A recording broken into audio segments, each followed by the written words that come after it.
Subscribe करें हमारे YouTube channel साधना gold को और पाएं वीडियो सबसे पहले।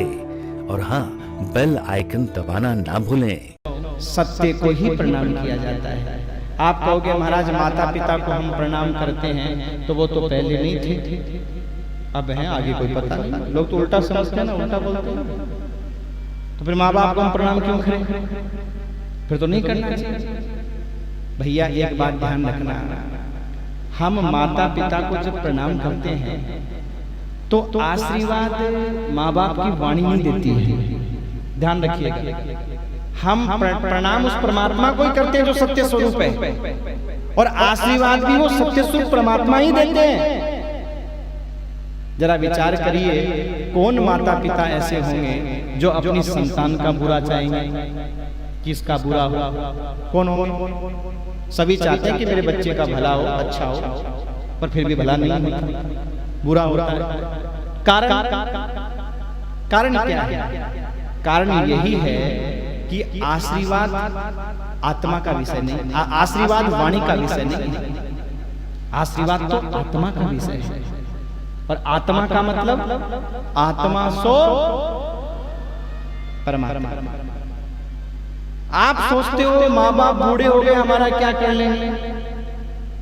भैया वो शरीर तो तुम्हारा कुछ नहीं कर सकता, लेकिन जो आत्मा है उसके अंदर, जिस आत्मा को परमात्मा ने तुम्हारा माँ बनाया है, पिता बनाया है, और वेद का वाक्य है मातृदेवो भव पितृदेवो भव। सबसे पहला भगवान है माँ, सबसे पहला भगवान है पिता।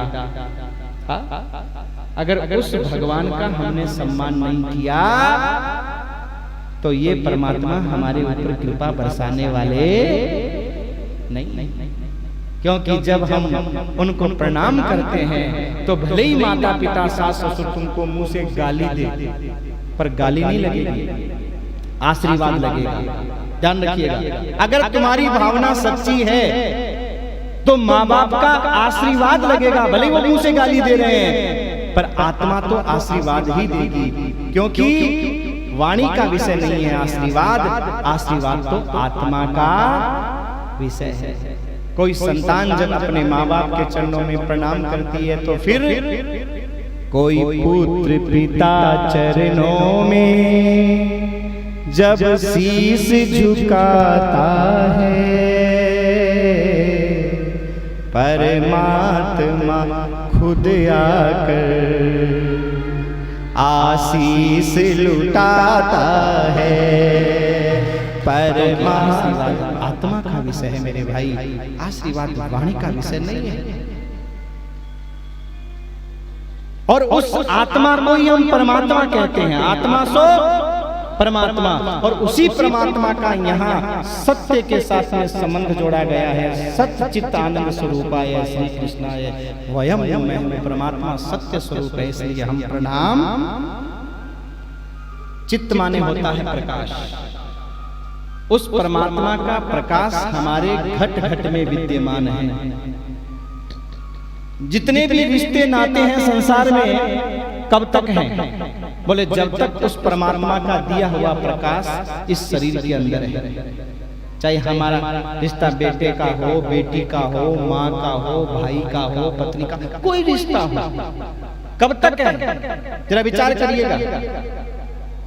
मरने के बाद किसी ने आपको गले लगाया है कि ये मेरा बहुत प्यारा बेटा है, प्यारा पति है, लगाया? हाँ?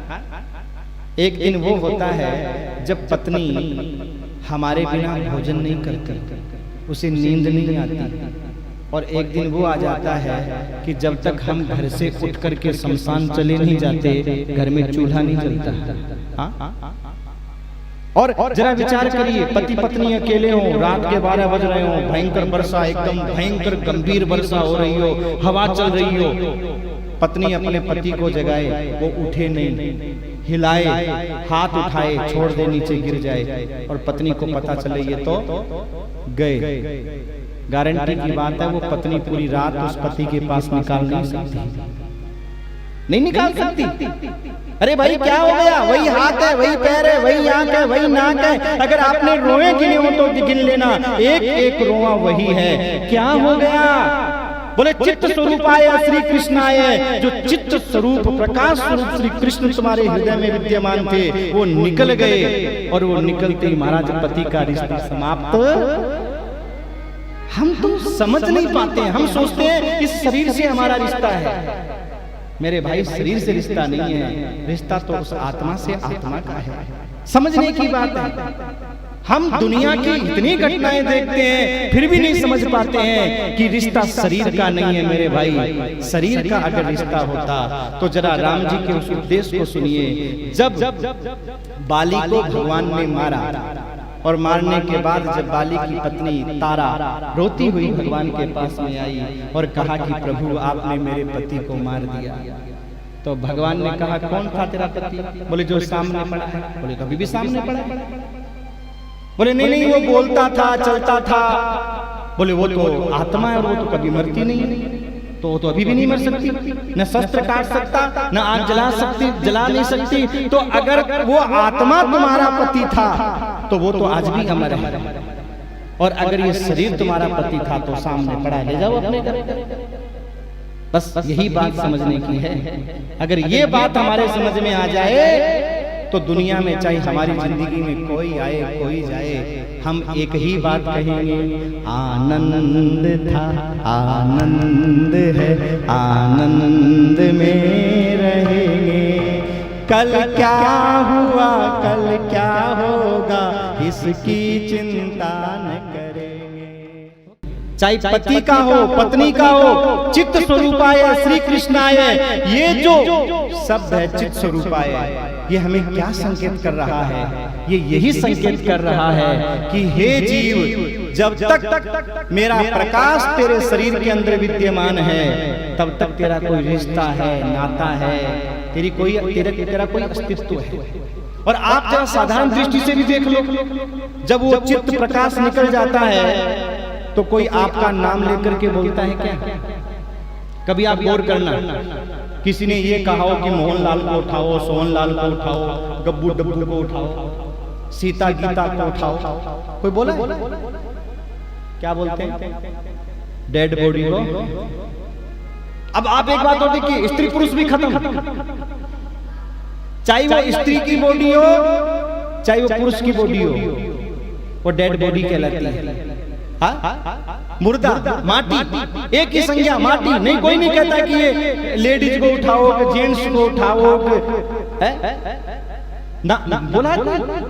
बस ये कथा यही संकेत करना चाहती है कि मानो भगवान कहते हैं, जीव मेरे बिना तेरा कोई अस्तित्व नहीं है।